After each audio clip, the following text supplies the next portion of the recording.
Hai semua teman-teman, kita ketemu lagi di podcast Youth News Talk. Nah, teman-teman, hari ini podcast kita kedatangan seorang yang sangat spesial nih. Namun sebelum kita tebak-tebak dulu nih, siapa ya orang yang spesial ini? Nah, sebelumnya saya kenalin diri dulu ya teman-teman ya. Saya Doni Jakobus. Saya dulu juga di Youth sama teman-teman ya, mungkin waktu awal-awal zaman sekitar 10 tahun lalu gitu ya teman-teman ya, mungkin 15 tahun lalu gitu. Dan waktu itu Tuhan berkati saya menjadi orang yang dipercaya melayani menjadi ketua Youth yang pertama di GKI Sunter. Oke, sekian ya teman-teman ya, berarti udah pada kenal nih harusnya sama gue nih ya. Pakai gue lu aja nggak apa-apa nih ya teman-teman ya. Oke, ya balik lagi nih teman-teman. Coba nih inget-inget dulu waktu pertama kali siapa sih pelopor dan orang yang memperjuangkan youth sampai ada. Coba inget-inget nih, siapa cluenya nih teman-teman ya. Siapa pester pertama kalinya? Nah, coba teman-teman. Oke, kayaknya udah pada inget nih semua teman-teman ya. Kita panggil aja langsung nih teman-teman ya. Gak lain gak bukan ya, pester kesayangan kita nih. Ko Ridwanta Manogu. Yeay! Halo Ko Wanta. Hai. Apa kabar? Baik. Waduh, long time no see nih Ko ya. Iya. Iya, ketemunya juga tetap di layar nih ya. Iya. Oke, Ko Wanta. Ya. Ya, kemarin waktu kita dihubungin jadi recall masa-masa kita waktu dulu ya Ko ya. Ya. Waktu awal-awal kita sama-sama melayani di Youth, ya waktu itu perjuangannya cukup banget. Bersemangat nih kita tuh ya Ko ya. Ya. Nah, oke, Ko Anta, kita mau ngapain sih hari ini nih? Ngomong-ngomong tahu nggak nih Ko? Mau flashback mungkin ya. Oh, oke. Iya, udah pasti lah ya. Kita mau ngomongin tentang waktu itu ya kita ya, pelayanan bareng ya. Ini nih kok, kita kan sebentar lagi nih, Youth News akan ulang tahun nih kok, tahun yang ke-10. Nah, tepatnya sih di bulan September nih kok ya. Jadi kita mau flashback nih, kira-kira perjalanan selama 10 tahun Youth News tuh dulu waktu awalnya seperti apa nih kok. Ya, karena 10 tahun bukan waktu yang singkat ya kok ya. Cukup lama ya. Nah, kita mau ingat-ingat lagi gimana kita waktu dulu Tuhan sangat menyertai dalam setiap keputusan, dalam setiap langkah kita dipimpin oleh Tuhan gitu ya kok ya. Ya. Nah, mungkin kok boleh di-sharing nih kok sama kita buat teman-teman semua dengar, kapan sih Koko mulai pertama kali di GKI Sunter sebagai youth pastor? Nah, mestinya ingat nggak nih kok? Ingat dong. Oke, kapan? Boleh diceritain nih ke kita nih. Oke, kalau sebenarnya bertahap sih ya. Jadi prosesnya bertahap sih. Jadi saya gabung itu sebenarnya di Sunter itu 2010. Ya, 2010 Agustus sih. Jadi kurang lebih pas di bulan ini. Pas nih ya. Oke. Ya. Barengan sama Contau Jeffrey ya. Oh iya. Sama Ko Jeff. Jadi kita pertama gabung, kemudian tapi kita beda bagian karena waktu itu masih bagian-bagian gitu ya. Jadi si Ko Jeff-nya di Korem, terus saya di Perspektif. Nah, kemudian Ko Martin di CF. Oh iya. Ya. Nah, lalu waktu saya gabung di situ sebenarnya Pak Riko itu, ya Pak Riko waktu itu gembala kita di Sunter ya. Jadi dia itu selalu, maksudnya dia selalu apa ya? Jadi itu sebenarnya visinya mungkin bukan visi pribadi. Jadi kayak si Pak Riko-nya itu Pak Riko dan orang-orang yang ada di situ tuh punya apa ya? Punya beban lah gitu. Jadi kenapa beban tuh? Karena gini sih, Sunter itu entah kenapa mungkin punya demografinya itu unik sih untuk anak muda ya. Oh, gimana nih kok uniknya nih kok? Jadi gini, Sunter itu saya bandingannya ya misalnya beberapa tempat ya, misalnya kita banding sama Pluit. lalu kita bandingkan sama Puri Indah, ya, terus sama Citra gitu ya, sama Mangga Besar. Di Sunter ini, Sunter itu mungkin demografinya banyak pekerjaan, mungkin pedagang lah begitu ya, atau punya usaha-usaha sendiri meskipun tidak terlalu besar tapi punya usaha sendiri.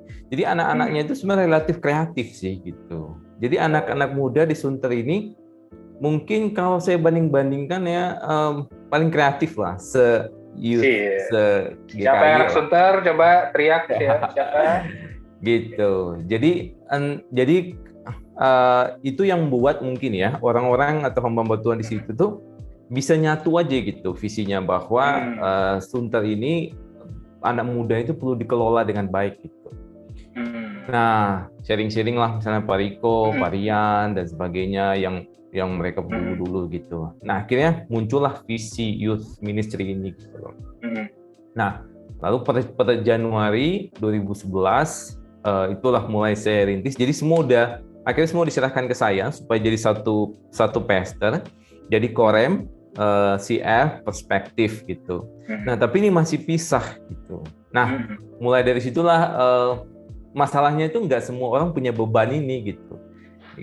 Jadi mencoba untuk sharing visi bahwa kalau seandainya kita bersatu dan punya satu visi yang sebenarnya ada Tuhan tempatkan di gereja ini, saya percaya dan juga hamba Tuhan yang dikasih beban itu percaya bahwa pelayanan Sunter ini akan jauh lebih baik gitu.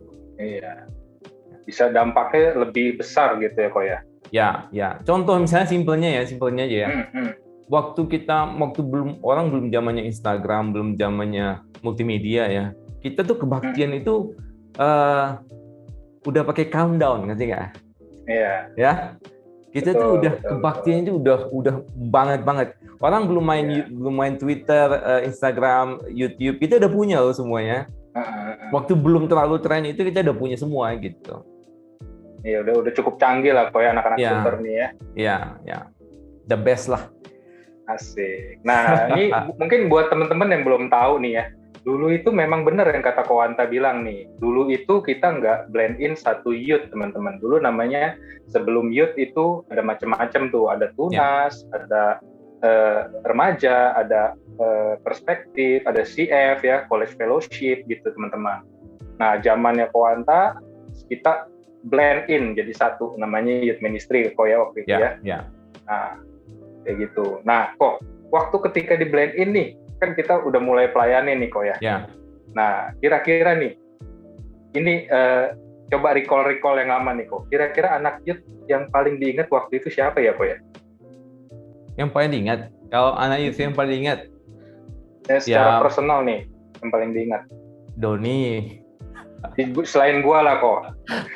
Nah, kalau sebenarnya kalau yang paling diingat sih ya, yang paling diingat itu kalau maksudnya yang cukup jangka panjang lah ya. Sebenarnya kan yang senior sih, yang senior itu mungkin yang waktu itu udah. Sebut aja kok, sebut nggak apa-apa. Ya kayak misalnya yang pertama yang kita ada di circle ada Doni waktu itu, pokoknya sepasang-pasang ya, Doni, Aseng, Surya. Ya sama Adit. Jadi ini kan kita waktu itu sepasang ya di situ. Nah kalau itu sih pasti ingat banget lah ya. Lalu kemudian yang senior, kalau yang di remaja, anak-anak SMA dan sebagainya, mungkin karena intensitas ketemunya nggak terlalu banyak ya. Dan waktu itu mereka juga nggak terlalu bisa masuk dalam kepengurusan karena jomplang banget gitu ininya dalam kepengurusan. Jadi kalau untuk yang lainnya kayak di situ ada Harwin, ada Oki, terus kemudian Clement gitu ya. Masih unyu-unyu semua tuh kayak waktu itu ya? Apa? Oh iya, masih minimal masih kurus-kurus lah. Tapi yang lu sebut tadi masih kurus sekarang juga kok. Harwin sama Oki. Oh iya. Nah, kalau Harwin udah naik turun lagi. Oh iya betul. Kalau Oki agak naik sedikit. Ya. Iya, iya.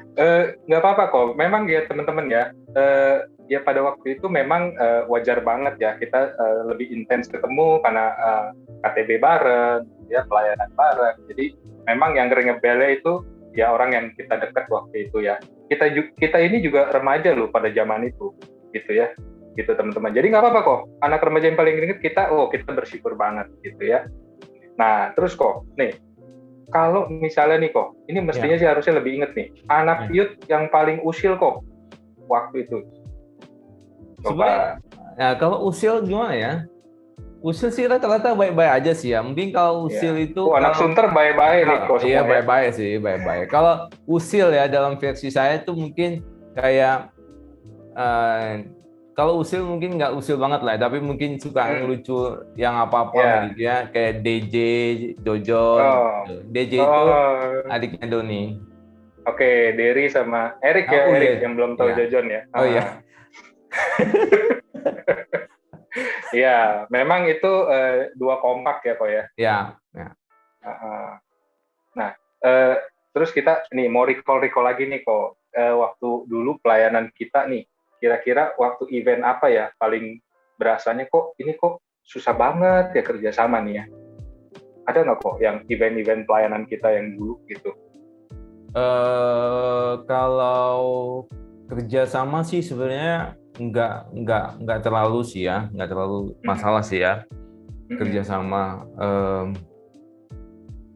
Kalau kerja jarang sih ya kalau ketemu kerjasama masalahnya. Mungkin kalau dibilang yang susah, kalau dibilang susah itu adalah mungkin waktu mendirikan sih.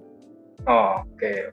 Susah itu karena gini, karena nggak gini, mindset itu masih mindset lama gitu, mindset lama gitu. Jadi ini kan masalahnya waktu kita mau itu mereka nggak ngerti kan gitu. Jadi itu yang nentang kan cukup banyak, mulai dari yang paling kecil sampai yang dewasa gitu. Yang ada di youth sampai nggak ada di youth, itu semua kan sebagian tuh ada orang yang menentang. Nah, jadi untuk apa ya, untuk bisa sharing visinya itu nggak bisa massal gitu, harus satu-satu.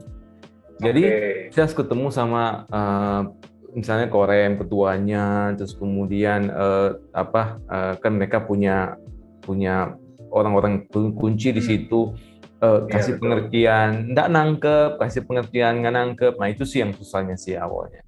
Terus harus ngadapin situasi-situasi, maksudnya gini, kan tantangannya eksternal sama internal ya. Masih lagi ada tantangan eksternal dan cukup lelah sih sebenarnya waktu mendirikan itu. Itu cukup stres sih. Cukup stres ya. Iya. Ya, Ko Anta cerita lagi sedikit, jadi inget banget ya, dulu memang nggak gampang ya Ko ya, perjuangan untuk sesuatu yang baru, sesuatu yang visinya lebih besar, kita harus tularin ke orang one by one gitu ya Ko ya. Ya banyak, ada juga yang menentang gitu ya. Nah teman-teman, ternyata dulu waktu kita mau mulai pelayanan terbentuk youth ini, ternyata banyak hal-hal yang kita harus lewatin nih teman-teman ya, dan itu bukan hal-hal yang mudah gitu ya. Tapi melihat youth sekarang sudah masuk hampir ke 10 tahun, bersyukur perjalanan kita disertai oleh Tuhan. Gitu ya Ko ya. Ya ingat banget sih dulu memang perjuangannya nggak gampang di Sunter ya Ko ya, untuk blend in jadi satu gitu ya. Sesuatu yang baru gitu ya. Nah, pernah nggak sih Ko waktu misalnya nih, waktu dulu ya, ini kan kita nggak tahu nih ya, siapa tahu ada, siapa tahu enggak gitu ya. Pernah nggak kelepasan marahin anak youth di depan umum? Nah, ayo, nggak apa-apa kok. Sekarang anaknya udah gede kok. No hard feeling, sebut aja. Kalau marahin sih nggak ada sih kalau marahin. Cuma kalau pas ibadah, kebanyakan mungkin anak-anak remaja aja sih. Remaja pas bandel-bandelnya kok sebutin aja kok. Ya.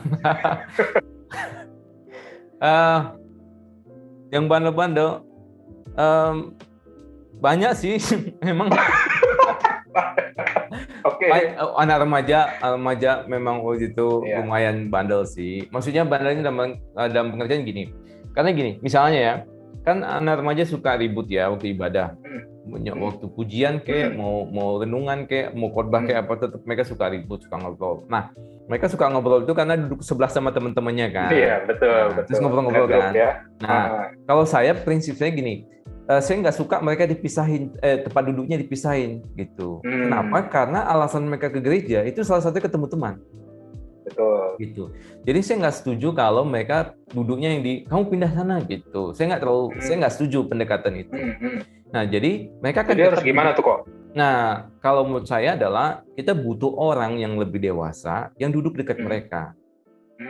Jadi mereka ribut itu sebenarnya wajar, tapi jangan sampai melewati batas kewajaran keributan yang mengganggu gitu.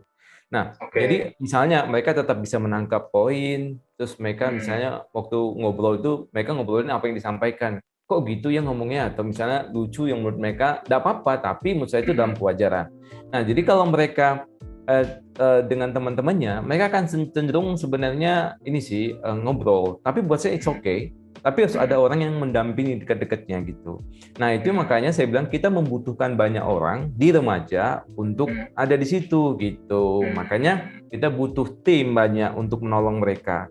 Nah, kalau misalnya pengalaman ya kita pisahkan mereka tempat duduknya, minggu depan nggak datang lagi gitu. Males dia datang. Dia datang terus duduk dong, teman kiri kanannya dia nggak kenal, dia males gitu. Nah, makanya terpaksa kadang-kadang ya harus negur langsung gitu.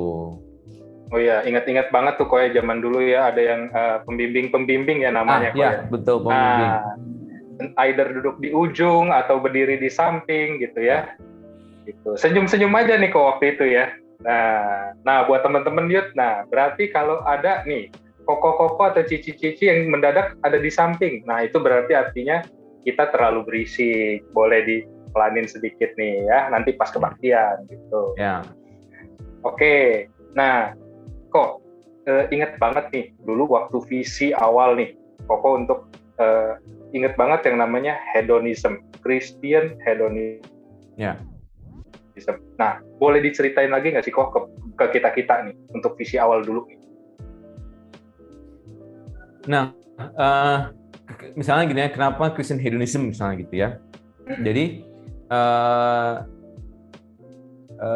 gini prinsipnya lah ya, prinsip dasarnya itu awalnya gini. Saya percaya gitulah. Nih sebenarnya kita kiblat yang saya pelajari di teologi itu sebenarnya Jonathan Edwards ya. Nah, cuman Jonathan Edwards itu kan dari abad ke-17 abad 18 ya. Kemudian ada di zaman sekarang itu ada namanya John Piper. Nah, John Piper itu membahasakan dalam bahasa yang lebih populer.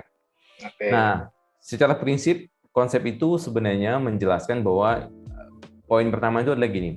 Kita tuh punya insting kita itu selalu mencari kebahagiaan atau mencari yang paling nikmat gitu. Kita itu pasti insting kita itu adalah mencari sesuatu yang membuat kita senang, membuat kita bahagia gitu. Jadi secara instingtif ya, kita itu memang mencari sesuatu yang bahagia atau menyenangkan gitu buat diri kita. Nah, kita mencari kepuasan-kepuasan. Nah, kepuasan-kepuasan yang kita dapatkan misalnya dari makanan, lalu kemudian jalan-jalan, lalu ngobrol sama teman, lalu keluarga, lalu kemudian pemandangan, pokoknya semualah yang bisa menstimulan kebahagiaan dalam diri kita, itu sebenarnya kalau dalam bahasa Piper sama Edwards itu adalah kepuasan-kepuasan kecil gitu. Ada kepuasan yang lebih besar yaitu Allah itu sendiri. Nah, jadi dengan menemukan Allah dan menikmati Dia, jadi kalau orang itu istilahnya kalau mereka pernah melihat Allah atau mencicipi Allah gitu, seperti kata pemazmur, kecaplah dan lihatlah betapa baiknya Tuhan itu gitu, maka mereka itu akan cling gitu, nempel gitu sama Tuhan, dan mereka itu akan mencari kepuasan lebih tinggi lagi. Dan misalnya gini ya, kalau kita udah dapat misalnya kita pengen banget misalnya makan pisang goreng lah misalnya ya, kita makan dan kita mungkin makan banyak terus kemudian kita makan terus nggak bisa kan, kepuasannya itu terbatas gitu. Tapi kalau misalnya kepuasan kita terhadap Allah, kita tuh pengen lebih, Allah itu unlimited gitu, dia itu tak terbatas dan dia ada kepuasan puncak yang bisa kita dapatkan. Nah, jadi Christian hedonism itu sebenarnya visi untuk mengajak anak-anak muda itu, apalagi anak muda ya, yang tipikal dengan hedon. Karena anak muda itu sukanya tuh cari sesuatu yang menyenangkan lah, gitu ya. Adventure-nya mereka itu kan sebenarnya mencari sesuatu yang memuaskan, adrenalin dan sebagainya. Nah, yang itu visi yang mau kita yang kita dapat dari masih dalam beban yang kita dalam hati kita itu adalah bagaimana di tengah-tengah semua ini tuh kita mendapatkan atau bertemu dengan Tuhan sebagai sumber kepuasan itu gitu loh. Nah, itu yang membuat kita itu akhirnya kita sekolah, kita itu bisa puas gitu. Nah, makanya John Piper itu punya kalimat konklusi ya, yang menurut saya sangat menarik. Dia bilang Allah paling dimuliakan pada waktu kita paling puas di dalam Dia. Jadi Allah paling dimuliakan tuh pada waktu kita paling puas. Puas itu contohnya gini ya, misalnya kita makan enak banget, kita langsung ngomong, gila enak banget ya gitu. Nah, gila enak banget itu kan ekspresi karena kita mencicipi. Nah, lalu kita misalnya lihat mobil keren banget, gila keren banget tuh mobil gitu. Atau kita lihat acara, oh mantap filmnya bagus banget. Nah, itu kata-kata itu kan sebenarnya ekspresi karena sebenarnya kita itu mencicipi dia gitu. Nah, jadi ekspresi itu bisa bentuknya nanti pelayanan, bisa bentuknya studi, bisa bentuknya pekerjaan, bisa apa gitu. Sehingga kita itu mencicipi Allah dan kemudian mengeluarkan ekspresinya itu adalah dalam bentuk kehidupan kita gitu lah. Itulah visi daripada Christian hedonism itu. Gitu. Wah, gila ya, sangat dalam ternyata ya. Ya. Nih teman-teman ya, benar banget tuh tadi ya yang Ko Anta sudah sharing ya ke kita ya. Memang kadang-kadang kita waktu remaja, bukan kadang-kadang sih, memang kebanyakan remaja gitu ya Ko ya, pengen cari kepuasan gitu ya. Ya. Udah dikasih terus mungkin belum puas gitu loh, karena yang dicari mungkin kepuasan duniawi gitu ya Ko ya. Ya. Makanya kita waktu itu Koko tanemin ini supaya kita mencari Tuhan dan kita puas bersama dengan Tuhan gitu ya. Ya. Wah, mantap sekali ya teman-teman ya. Jadi kita bisa belajar nih ya dari apa sih awal baseline fondasi Youth Ministry waktu itu dibentuk gitu teman-teman ya. Ini dasarnya. Bagaimana kita puas mencari kepuasan itu di dalam Tuhan. Ya. Oke. Thank you Niko. Wah, itu visi yang sangat luar biasa ya. Sampai sekarang pun mungkin masih terus nih kita harus usahain ya Ko ya. Ya. Nah, sekarang Ko, kalau tadi nih udah cerita sedikit nih. Dulu perjuangannya membentuk DMY, Disciple Making Youth, itu sangat panjang nih Ko. Bisa nggak sih Ko ceritain ke kita biar teman-teman pada tahu nih, maksudnya susahnya di mana sih Ko? Apa sih yang bikin ini nih Ko? Nah gitu. Kalau jadi ceritain yang boleh diceritain aja Ko. Oke. Ya. Oke. Iya dong, kalau yang boleh diceritain biar teman-teman kan bisa tahu nih perjuangan kita. Kan ada dapur, ada ini ya, ada yang bisa disajikan, ada di dapur ya. Ada dapur kering sama dapur basah. Kalau dapur basah biarin aja berantakan ya. Ya. Kalau sebenarnya gini, kesulitannya itu adalah gitu. Kesulitannya itu adalah mindset ya, visi sih sebenarnya. Jadi salah satu yang paling banyak saya kerjakan waktu itu adalah sharing visi. Sharing visi untuk mereka yakin bahwa di depan ini adalah jalan yang tepat buat kita gitu. Jadi kita itu kan sebenarnya ada dua kategori ya waktu itu ya. Ada yang namanya persekutuan, ada yang namanya itu tim pelayanan. Tim pelayanan itu ada yang musik, ada yang paduan suara, lalu ada yang drama, dan sebagainya. Nah waktu itu masalahnya di sini sih, kita bukan waktu itu saya sejauh memang memikirkan bahwa kita tidak bicara tentang angka, kita bicara tentang pertumbuhan rohani. Nah kalau misalkan kita terpisah-pisah gini ya, tubuh Kristus itu gini misalnya, saya percaya bahwa pertumbuhan rohani itu tidak bersifat pribadi. Pertumbuhan rohani itu bersifat komunal. Jadi saya itu tidak bisa bertumbuh sendiri, saya butuh orang lain gitu. Saya butuh ditajamkan, saya butuh dikoreksi. Saya butuh mengoreksi orang lain supaya orang itu tajam. Jadi kita itu tubuh Kristus itu tidak mungkin semuanya nyaman-nyaman semua sih gitu. Pasti kita ada gesek-gesekan, tapi itu menajamkan. Lalu kemudian kita itu butuh orang-orang yang sebenarnya punya talenta-talenta tersendiri gitu loh, yang bisa mengisi kita. Nah, kalau kita terpisah-pisah seperti itu, kita itu tidak punya jembatan untuk saling mengisi gitu. Nah, dengan menyatukan kita di satu wadah, satu visi, maka gerakan kita akan lebih sinergis. Nah, sinergitas itulah yang sebenarnya bisa menolong pertumbuhan kita itu secara pribadi itu terjadi gitu. Jadi dengan komunitas yang bersama kuat atau terikat atau punya komitmen, kan kalau nggak ada komitmen susah ya. Misalnya kalau kita nikah itu ada komitmen kan. Kalau kita nikah kan ada konflik kan, kita nggak langsung ya udah kalau gitu gue pindah rumah gitu kan, nggak mungkin. Iya, betul. Nah, kan ada komitmen itu yang membuat kita itu akhirnya bisa bertahan melewati masa konflik atau gesekan-gesekan yang mendewasakan gitu. Nah, ketika kita ada komitmen di dalam satu wadah, satu visi, satu kepengurusan, maka kita akan relatif bertumbuh bersama. Meskipun kita mungkin nggak nyaman, ada yang gesekan dan sebagainya, tapi itu akan jauh lebih baik untuk menolong semua orang. Ya, nah waktu kita jadi itulah sebenarnya kesulitannya ya, tidak semua orang. Nah akhirnya banyak strategi yang saya pakai, yaitu misalnya di sini berarti ada orang kunci, gitu. Di sini ada orang kunci. Yang orang kunci ini sebenarnya bisa menjelaskan kepada yang lain gitu. Jadi misalnya Doni misalnya salah satu orang kunci, maka saya perlu sharing visi sama Doni gitu.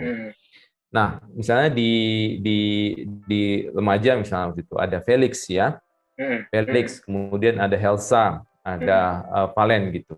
Nah mereka orang kunci. Dengan menjelaskan dengan mereka sampai mereka dapat, maka bisalah kemudian mereka menjelaskan kepada yang lain. Jadi sampai mereka yakin bahwa visi itu adalah visi yang layak untuk diperjuangkan, barulah kemudian kita bisa mencapai ke sana gitu loh. Nah, efeknya itu sebenarnya pertumbuhan yang jauh lebih maksimal lah gitu. Jadi ini bukan masalah angka, tapi lebih pada lebih kepada ini yang baik sih untuk tubuh Kristus di Sunter. Oke. Ya. Berarti bukan ke quantity ya kok ya, tapi ke quality ya. Ya. Oke, ya teman-teman, kita udah dengar nih, ternyata memang untuk sesuatu yang besar, terutama visi nih, apalagi visi yang besar di dalam Tuhan dan itu baru teknisnya, kita perlu memperjuangkan nih teman-teman. That's why waktu itu tuh 10 tahun yang lalu lah ya, 10 tahun lalu perjuangannya tuh berasa banget ya kok ya. Mungkin secara fisik nggak ada masalah, cuman secara mental, pikiran ya kita doain terus ya kok ya. Oke.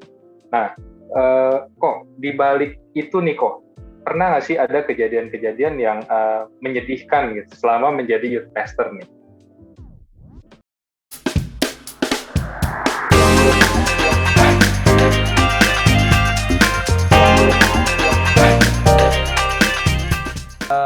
Ada banyak pertimbangan untuk saya meninggalkan youth dan